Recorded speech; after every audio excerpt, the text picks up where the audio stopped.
ইস্তেঞ্জার পর কি টিস্যু ব্যবহার করা বিদআত? আল্লাহ রাসূল সাল্লাল্লাহু আলাইহি ওয়াসাল্লাম তো টিস্যু ব্যবহার করেন।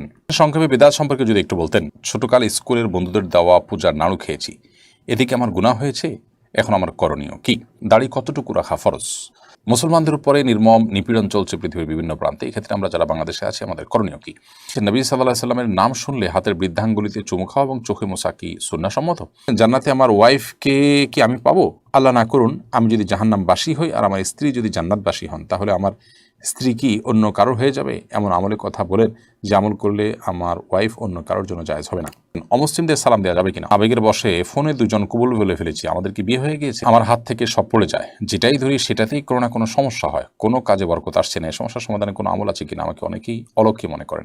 এতিম শিশু দত্তক নেওয়া সম্পর্কে ইসলাম কি বলে? তাদের সন্তান আছে এমন নয় যে বাচ্চা হচ্ছে না। ভুল করে অনেক দিন ধরে মনে মনে শিরকি কথা বলে ফেলি, আল্লাহ পাকের সম্পর্কে খারাপ কথা বলি, আমার মুখ নিয়ন্ত্রণ করা অনেক কঠিন হয়ে গেছে, এ থেকে বাঁচার উপায় বলবেন কি?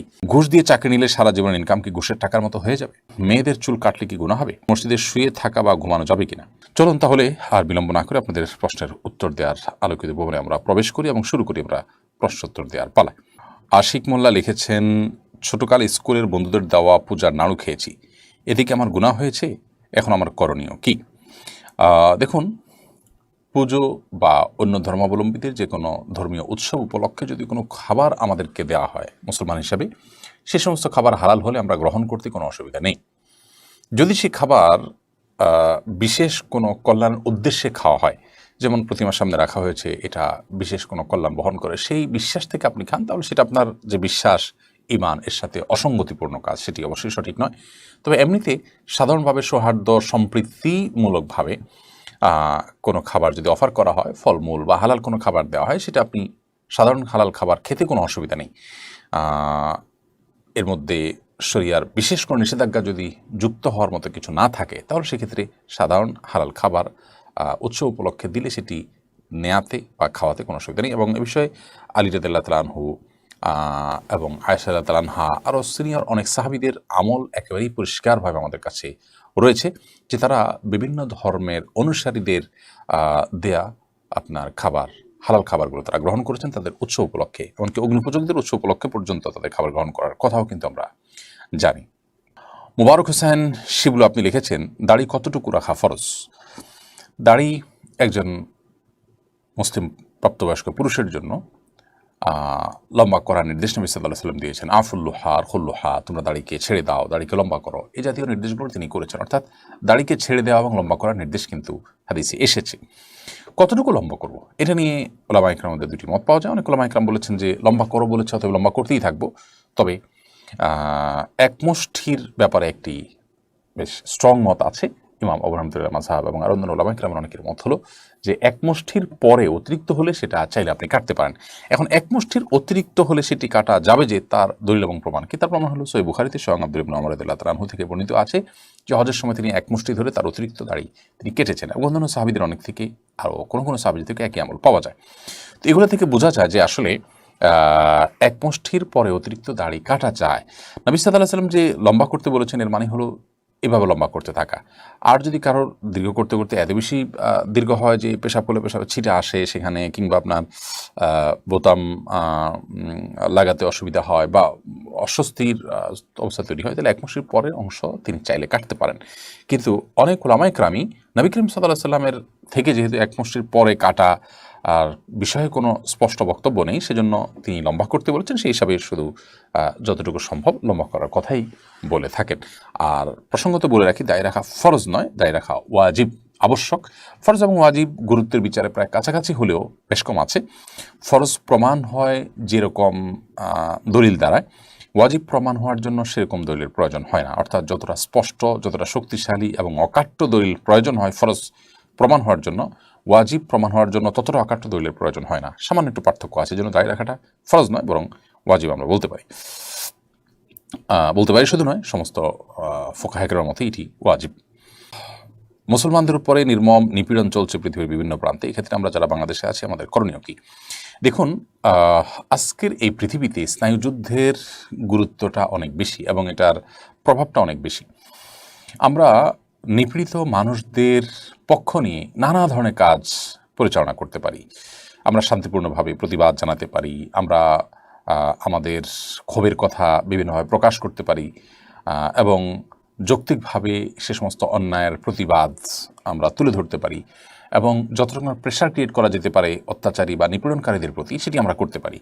এমনকি আমাদের সরকারে যারা দায়িত্বশীল আছেন তাদের উপরে রাষ্ট্র এবং সরকারের তরফ থেকে জোরালো ভূমিকা, প্রতিবাদ এবং অন্যান্য যা যা করার আছে সেটা যেন করা হয়, সেজন্য তাদেরকে প্রেশার আমরা ক্রিয়েট করতে পারি এবং সেজন্য প্রত্যেকের যার যার জায়গা থেকে আল্লাহ যাকে যতটুকু শক্তি সামর্থ্য দিচ্ছেন সেই জায়গাতে আমরা কাজগুলো করা উচিত। সেই সাথে বিশেষ করে মসজিদে আকসা সম্পর্কে আমাদের সন্তানদেরকে জানানো, তরুণ প্রজন্মকে জানানো, এটা নিয়ে বিভিন্ন রকমের অঙ্কন প্রতিযোগিতা করা, বিভিন্ন রকমের রচনা প্রতিযোগিতা করা, এটার ইতিহাস নিয়ে পর্যালোচনা করা এবং সেটা নিয়ে আপনার জনসচেতনতা তৈরি করা এবং এই নিপীড়ন সম্পর্কে মানুষ মধ্যে জানাশোনা তৈরি করা, এটি মৌলিকভাবে একটা কাজ এবং এর একটা প্রভাব, এর একটা প্রেশার কিন্তু আছে, সেটা আমরা করতে পারি।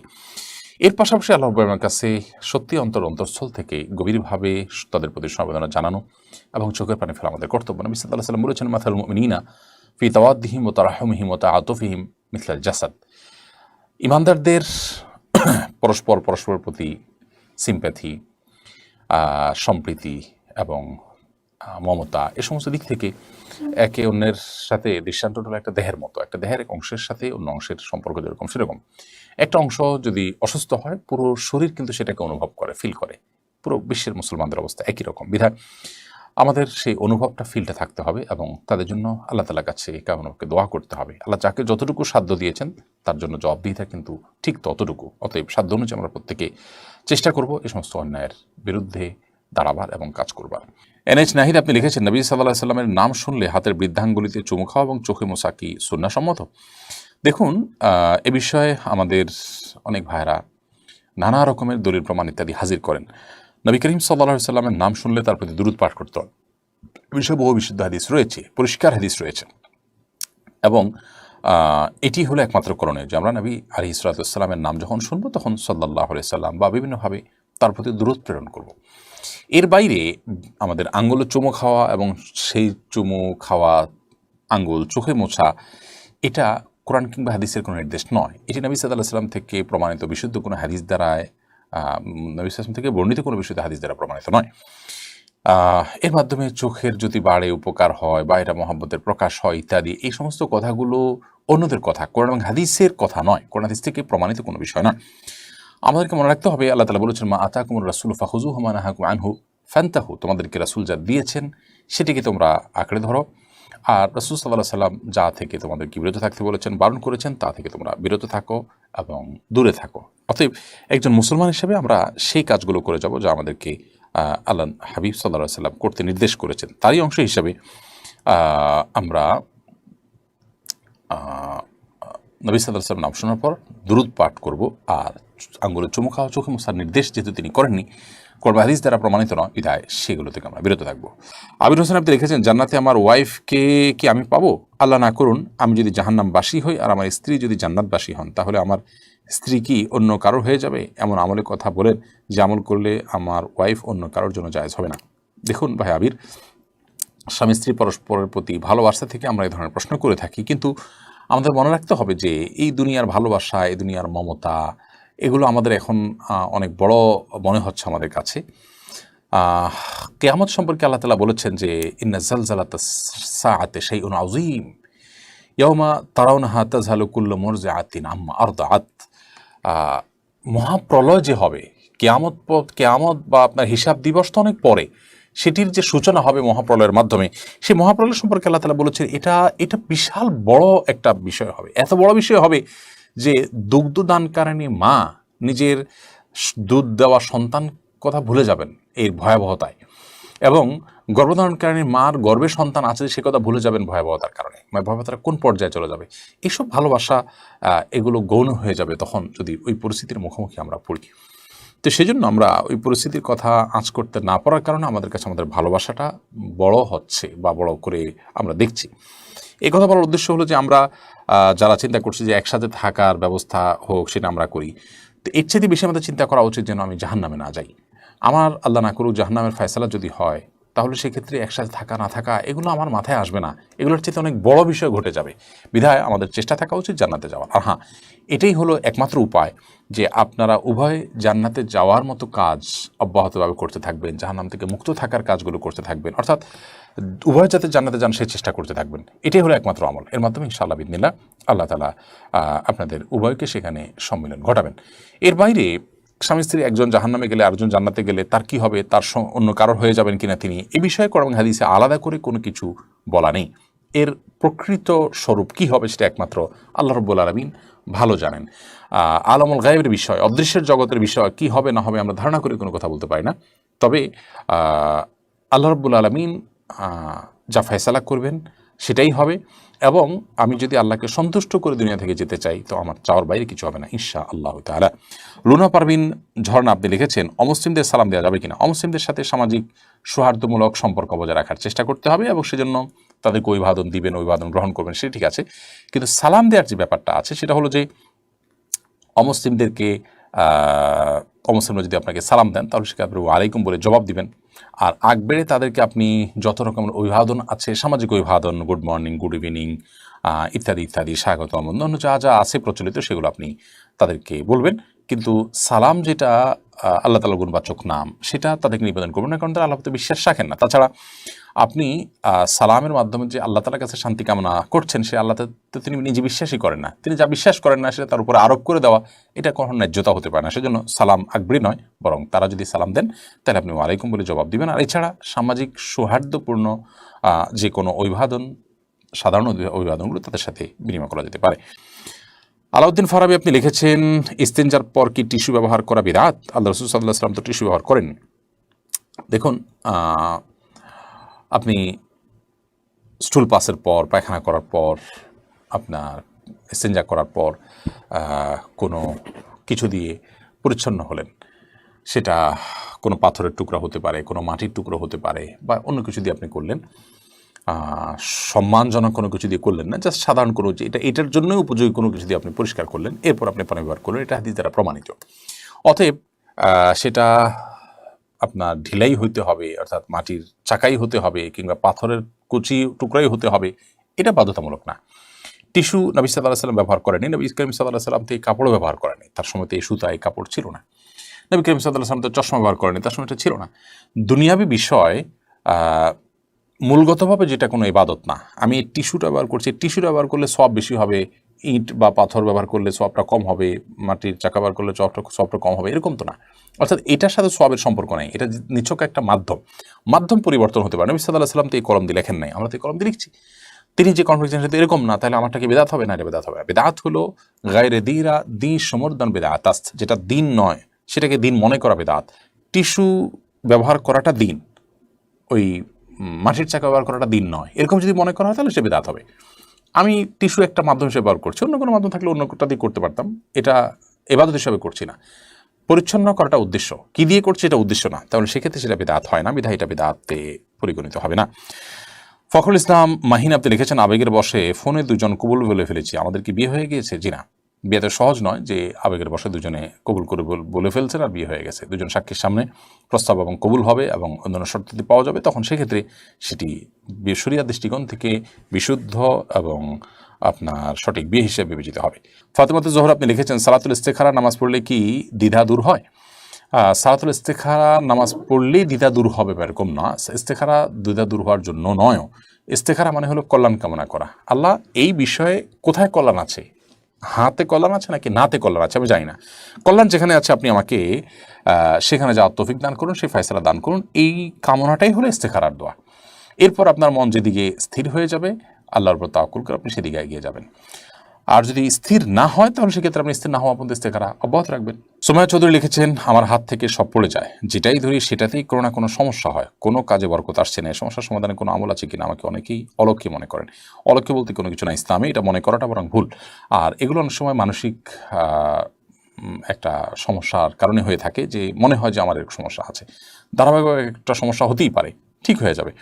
এটা এরকম না যে আমি অলক্ষ্যী হয়ে গেছি, আমার এখন বরকত উঠে গেছে, নাউজুবিল্লাহ, এরকম কিছু না। মানে সরি, ভালো নাই, অলক্ষ্মী আমার উপর চেপে বসেছে, এরকম কোনো কথা নেই। তবে হ্যাঁ, এটা ঠিক, বরকতের জন্য আপনি বিসমিল্লাহ বলে শুরু করবেন, আল্লাহ নাম নিয়ে শুরু করবেন, যে কোনো কিছু খুব সুন্দর করে মজবুত করে দৃঢ়ভাবে ধরবেন, আপনার দায়িত্ব আপনি পালন করবেন সুন্দরভাবে। এরপর সমস্যা হলে সেটাকে আপনি ইগনোর করবেন, এই সমস্যা চিরকাল থাকবে না। আপনি যেটাকে মনে করছেন যে একের পর এক সমস্যা হচ্ছে, এই যে আপনি প্রশ্ন করেছেন, প্রশ্ন ঠিকমতো করতে পেরেছেন, সেটা আমি আমার চোখ পর্যন্ত এসেছে, আমি প্রশ্ন উত্তর দিয়েছি, এটা কি বেটে বলে হয় নাই? আপনি তো বলছেন যে আপনি যেটাই করতে চান সেটাই বেটে বলে হয় না। এই যে আমি একটা দেখালাম বেটে বলে হয়েছে, এরকম আরও বহু জিনিস আপনার জীবনে বেটে বলে হয়, যেটা আপনি হয়তো লক্ষ্য রাখেন না। শুধুমাত্র নেগেটিভগুলো শয়তান আপনার সামনে তুলে ধরে আপনাকে নার্ভাস করছে, আপনাকে ডিপ্রেসড করছে, সেটাকে আপনি মোটেই পাত্তা দেওয়া উচিত নয়। বরং পজিটিভ ওয়েতে আপনার দায়িত্ব আপনি সঠিকভাবে আদায় করার জন্য দৃঢ়তার সাথে ধরবেন এবং বিসমিল্লাহ বলে প্রত্যেকটা কাজ শুরু করবেন আন্তরিকতা দিয়ে। এরপর সমস্যা হলে এটা জীবনের অংশ এবং সাধারণ আপনার প্রক্রিয়া, ভালো মন্দ মিলিয়ে আমাদের জীবন তারই অংশ, সেটা আপনি মনে রাখবেন। সোমায়াত নুসরাত আপনি লিখেছেন, এতিম শিশু দত্তক নেওয়া সম্পর্কে ইসলাম কি বলে? তাদের সন্তান আছে এমন নয় যে বাচ্চা হচ্ছে না।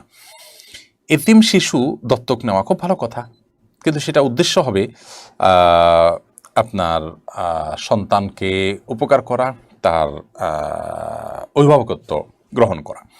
যেমন এই যে সন্তান আছে বলেছেন আপনি, বাচ্চা হচ্ছে না এরকম না, যে তাদের সন্তান আছে তারপরে এতিম শিশু দত্তক নিয়েছে, এটা খুবই প্রশংসনীয় কাজ, এটি হওয়া উচিত। সাধারণত আমাদের সমাজে দত্তক কারা নেয়? যাদের সন্তান হয় না তারা এতিম শিশু বা গরিব অসহায় শিশুকে দত্তক নিয়ে থাকে। আল্লাহ তাআলা আমাকে শিশু দিয়েছেন, সন্তান দিয়েছেন, আমি সন্তানের বাবা মা আছি, এরপরে আবার আমি আরেকটা সন্তান দত্তক নিব, এটা মানুষ সাধারণত করে না আমাদের দেশে। অন্যের সন্তান দত্তক নিয়ে নিজের মা বাপ ডাক শুনতে চায়, নিজের পরবর্তী বংশধর হিসেবে তাকে স্টাবলিশ করতে চায়, এগুলো আমাদের প্রয়োজনে করি, এগুলোতে সব এর আশা করা খুব দুরূহ।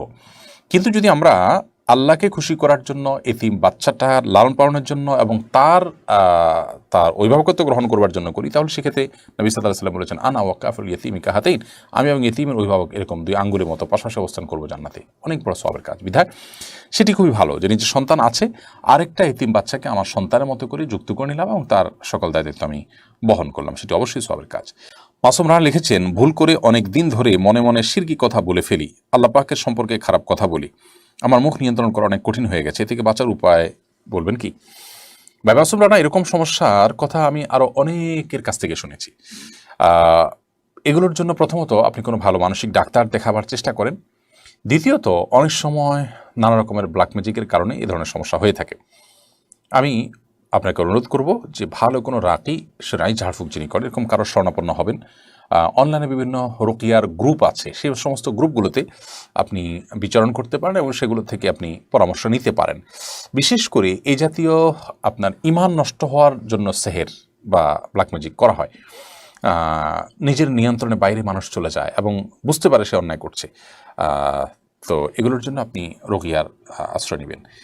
আর অনেক সময় হয় কি, এগুলো মনে মনে শুধু আসতে থাকে, মনে মনে আসাটা মানসিক সমস্যা, মুখে উচ্চারণ হয়ে যাচ্ছে, সেটা সেহেরের চূড়ান্ত পর্যায়ে হওয়ার আশঙ্কা আছে। তো সেটা রাখিয়ে ভালো বলতে পারে, তাদের সাথে আপনি যোগাযোগ করতে পারেন। কিন্তু মনে মনে যদি এই সমস্ত জল্পনা কল্পনা আসে, সেটাকে আপনি খুব বেশি সিরিয়াসলি নেওয়ার কোনো কারণ, অর্থাৎ এর কারণে আপনার কোনো গুণ হবে না, কারণ আপনি ইচ্ছাকৃত এটাকে এনে বিশ্বাস করছেন, এটাকে লালন পালন করছেন, নিজের মধ্যে ধারণ করছেন, ব্যাপারটা সেরকম না। এটা এসে যাচ্ছে, শয়তান আনছে। সাধারণত এরকম পরিস্থিতি তৈরি হলে বাম দিকে 3 বার প্রতীকী থুতু মানে হলো থুতু ফেলার মতো করে 3 বার ফেলবেন বামে, থুতু নয়, জাস্ট প্রতীকী ফেলার মতো করে আপনার থুতু করবেন এবং সেই সাথে আমানতু বিল্লাহি ওয়া রাসূলিহি পড়বেন এবং আউযু বিল্লাহি মিনাশ শাইতানির রাজিম এটা পড়বেন। আরেকটা দোয়া পড়বেন, আল্লাহুম্মা জাআল ওয়াসাবিসা কলবি খাশিয়াতাক, আল্লাহ আমার অন্তরে যত ওয়াসওয়াসার কুমন্ত্রণা আছে এগুলোকে আপনার ভয় দিয়ে আপনি পরিবর্তন করে দিন। আল্লাহুম্মা জাআল ওয়াসাবিসা কলবি খাশিয়াতাক, এভাবে আপনি আল্লাহ তাআলার কাছে দোয়া করবেন। তাহলে আমরা 3টি আমলের কথা বললাম, প্রতীকী থুতু ফেলা, আউযু বিল্লাহি মিনাশ শাইতানির রাজিম পড়া এবং আমানতু বিল্লাহি ওয়া রাসূলিহি, আল্লাহ এবং তার রাসূলের প্রতি আমি ঈমান আনলাম, এই কথা বলা। এই আমলগুলো আপনি করবেন, ইনশাআল্লাহ আল্লাহ তাআলা আপনাকে হেফাজত করবেন। মোহাম্মদ রাসেল লিখেছেন, সংক্ষেপে বেদাত সম্পর্কে যদি একটু বলতেন। বেদাত শব্দের অর্থ হলো নব আবিষ্কার বা নতুন উদ্ভাবন। ধর্মীয় কাজে, ইসলামের কোনো কাজের মধ্যে নিজেদের থেকে কোনো কিছু সংযোজন করা, এটা হলো বেদাত। সংযোজন বিয়োজন করা, এটা হলো বেদাত। কোরআন এবং সুন্নাহ যে ইবাদতগুলো যেভাবে করতে বলেছে সেগুলোকে সেভাবে করাটাই হলো সুন্নাহ। সেখানে আমি যদি নিজে থেকে কোনো মন গড়া পদ্ধতি আবিষ্কার করি, বের করি এবং সেটার অনুসরণ করি, অনুকরণ করি, তাহলে সেক্ষেত্রে বেদাত হবে। ধরা যাক কোরআনে কারিম তেলাওয়াতের ক্ষেত্রে কোরআন এবং সুন্নাহ যা বলেছে সেটা না করে আমি কোরআন তেলাওয়াতের আগে অমুক অমুকটা বলাটাকে শরীয়ত বানিয়ে নিলাম, ধর্মীয় কাজের অংশ বানায় নিলাম, ইসলামের নির্দেশ মানে নিলাম, অথচ ইসলামে সেটা নাই, কোরআন হাদিসে সেটা নাই। এই নকল জিনিসটাই বিদআত, যেটা কোরআন হাদিসে নেই। তো এরকম কোনো কিছু যদি আমি কোরআন হাদিসের অংশ বানিয়ে নেই বা ইসলামের অংশ বানিয়ে নেই, তাহলে সেটা বিদআতে পরিগণিত হবে। এমনিতে আমি কোরআন তেলাওয়াত প্রতিদিন একটা বিশেষ সময় করি, এই বিশেষ সময় করার কথা কোরআন হাদিসে আমাকে বলে নাই, তারপর আমি করছি কেন? আমি করছি আমার সুবিধার জন্য, সময় হয় এই টাইমে, সেজন্য আমি এটাকে করে নিয়েছি ফিক্স আমার জন্য। এই টাইমে কোরআন তেলাওয়াত করলে আলাদা সওয়াব হবে, এটা কোরআনের নির্দেশ, এটা ইসলামের নির্দেশ, বা এটা ইসলাম, এরকম মনে করে তো আমি করছি না, তাহলে এটা বিদআত হবে না। তাহলে বিদআত হবে তখন যখন কোনো ইবাদতকে, কোনো কাজকে ইবাদত হিসাবে আমি গণ্য করলাম, অথচ শরীরটাকে ইবাদত হিসাবে গণ্য করেনি, অথবা শরীরের কোনো ইবাদতের পদ্ধতি আমি নিজে নিজে বানিয়ে নিলাম বা কারোর বানানোটা অনুসরণ করলাম, যেটা কোরআন হাদিস দ্বারা সমর্থিত না, কোরআন হাদিস সেটা বলে নেই, তাহলে সেটা কিন্তু বিদআতে পর্যবসিত হবে। আর সকল বিদআতের পরিণাম হলো ভ্রষ্টতা, সকল ভ্রষ্টতার পরিণাম এবং ঠিকানা হলো জাহান্নাম। নুরুজ্জামান সরকার এআইডি থেকে আপনি লিখেছেন, ঘুষ দিয়ে চাকরি নিলে সারা জীবনের ইনকাম কি ঘুষের টাকার মতো হয়ে যাবে? না, ঘুষের টাকা দিয়ে, ঘুষ দিয়ে যদি চাকরি নেন, চাকরিটা যদি হালাল হয়, তাহলে আপনার সারা জীবনের ইনকামটাই হারাম হয়ে যাবে, এটা সেরকম না। তবে ঘুষ দিয়ে চাকরি দিয়ে যে অন্যায় করেছেন, সেটুকু আপনি হারাম কাজ করেছেন, এবং তার জন্য আল্লাহর কাছে আপনাকে তওবা করতে হবে, ইস্তেগফার করতে হবে, এবং গুনাহ থেকে বেরিয়ে আসার জন্য চেষ্টা করতে হবে। পরবর্তীতে যেন আর কখনো না হয় বলে সে চেষ্টা করতে হবে, কিন্তু পরবর্তীর উপার্জনগুলো আপনার এর কারণে সবগুলো হারাম হয়ে যাবে না। সাবিহা শান্তা আপনি লিখেছেন, মেয়েদের চুল কাটলে কি গুনাহ হবে? মেয়েদের চুল যদি কেটে আপনি ছেলেদের মতো করে ফেলেন, বা কোনো ফাসিকা নারীর সাথে চুল কেটে তার আদলে, তার স্টাইলে চুল রাখেন, তাহলে সেটা নিষিদ্ধের আওতায় পড়বে। এছাড়া এমনিতে চুল অনেক বড় হয়ে গেছে, একটু কাটলেন, তো এটা নিষিদ্ধ নয়। উম্মাহাতুল মুমিনিনদের থেকে চুল কাটার বিষয়ে প্রমাণিত আছে। কিন্তু এর মানে এই না যে, ওই যে বললাম, চুল কেটে আপনি পুরুষের মতো করে ফেললেন, যে নারী পুরুষ আলাদা করার কোনো সুযোগ নেই, অথবা আপনার কোনো ফাসেকা নারীর চুলের স্টাইল আপনি ধারণ করলেন, সেরকম যদি হয়, তাহলে সেটা নিষিদ্ধের আওতায় পড়বে। কারণ মান তাশাব্বাহা বিকওমিন ফাহুমিনহুম, যে ব্যক্তি কোনো জাতির সাদৃশ্য গ্রহণ করে, সে তাদের অন্তর্ভুক্ত হবে। তাছাড়া নবী সাল্লাল্লাহু আলাইহি ওয়াসাল্লাম বলেছেন, লাআনাল্লাহুল মুতাশাব্বিহাত মিনান নিসাই বির-রিজাল, যেসব নারীরা পুরুষদের সাথে বিভিন্ন তাদের আচার আচরণ, তাদের কাজকর্ম, পোশাক আশাক ইত্যাদিতে কোনো পুরুষের সাথে সাদৃশ্য গ্রহণ করে, সে তাদের অন্তর্ভুক্ত হয়। অতএব সে জিনিসটা যেন না হয়, সেটা খেয়াল রাখতে হবে। এটা খেয়াল রেখে আপনি যদি চুল কাটেন, খুব বেশি লম্বা হয়েছে, আপনি চুলের কিছু অংশ কাটলেন, তাহলে সেটা নিষিদ্ধের আওতা পড়বে না ইনশাআল্লাহ তাআলা। এবারে নাইম হাসান লিখেছেন, মসজিদে শুয়ে থাকা বা ঘুমানো যাবে কিনা? মসজিদ শোবার জায়গা নয়, কিন্তু কেউ যদি ইতিকাফের নিয়তে মসজিদে শোয়, ঘুমায়, তাহলে সেটা ঠিক আছে। অর্থাৎ আপনি যখন মসজিদে প্রবেশ করলেন, নিয়ত করলেন যে মসজিদে অবস্থান করাও একটা ইবাদত, সেই ইবাদতটা করব। মসজিদে গিয়ে নামাজ পড়া যেমন একটা ইবাদত, মসজিদে গিয়ে আমি অবস্থান করব, সেটা একটা ইবাদত। অতএব সে নিয়ত করলেন যে মসজিদে অবস্থান করব, মসজিদে থেকে জিকির আজকার, দোয়া তেলাওয়াত ইত্যাদি করা, এটার উদ্দেশ্যে মসজিদে অবস্থান, সেটা একটা ইবাদত, সেই উদ্দেশ্যে আমি অবস্থান করব, তাহলে সেক্ষেত্রে আপনি ঘুমালেন, শুলেন, কোনো অসুবিধা নেই। কিন্তু এমনিতে আপনি মসজিদকে হোটেল বানালেন, আপনি এটাকে একরকম ম্যাচের মতো বানালেন, যে বাহিরে আপনি সমস্ত কাজ কামে মাশগুল থাকেন, মসজিদে এসে শোন, মসজিদে এসে ঘুমান, জাস্ট সময় কাটান, শোয়ার জন্য মসজিদে আসেন, এরকম হলে সেটা অবশ্যই জায়েজ নয়, এবং মসজিদ এটার জন্য তৈরি হয়নি।